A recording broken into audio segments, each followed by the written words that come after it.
Le comité bilatéral stratégique est un cadre de concertation mis en place depuis 2014 par les autorités maliennes et algériennes. Il permet au Mali et à l'Algérie, qui partagent 1329 km de frontières, d'échanger régulièrement sur les stratégies de consolidation de la paix et de la sécurité dans les deux pays.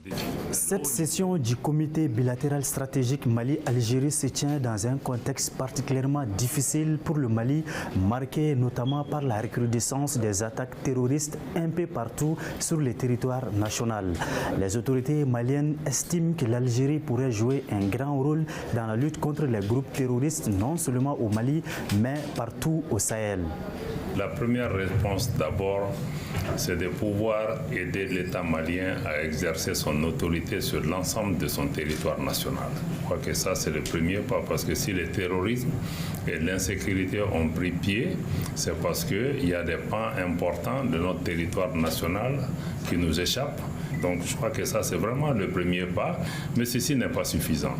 Je crois que ce qu'il faut aussi, c'est pouvoir travailler avec l'Algérie et d'autres pays de la région pour pouvoir mettre en place des mécanismes de sécurité collective. Comment nous pouvons travailler ensemble à ramener la paix, la sécurité, la stabilité, travailler contre l'insécurité, mais aussi contre les facteurs d'insécurité.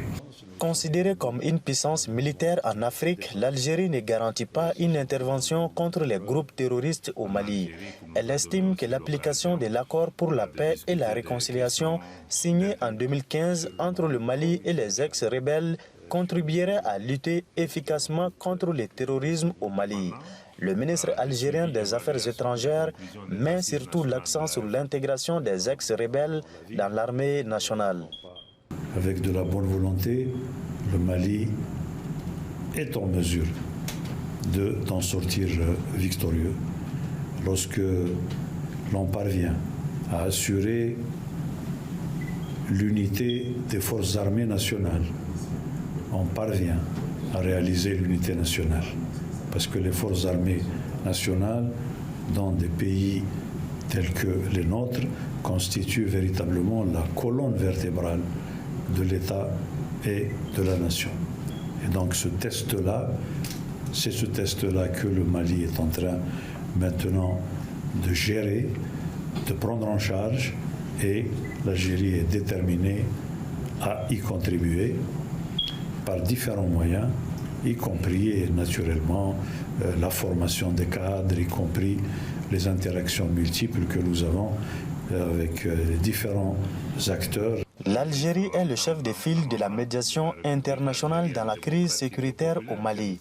Au cours de sa visite à Bamako, le ministre algérien des Affaires étrangères prendra part à une réunion de haut niveau du comité de suivi de l'accord pour la paix et la réconciliation au Mali. Un comité qui réunit les partenaires, le gouvernement malien et les ex-rebelles. Les différentes parties feront le point de la mise en œuvre de l'accord et dégageront des stratégies communes pour diligenter l'application du document grâce auquel les rebelles Touareg renoncent à la partition du Mali. Malick Diallo, Bamako pour CGTN français.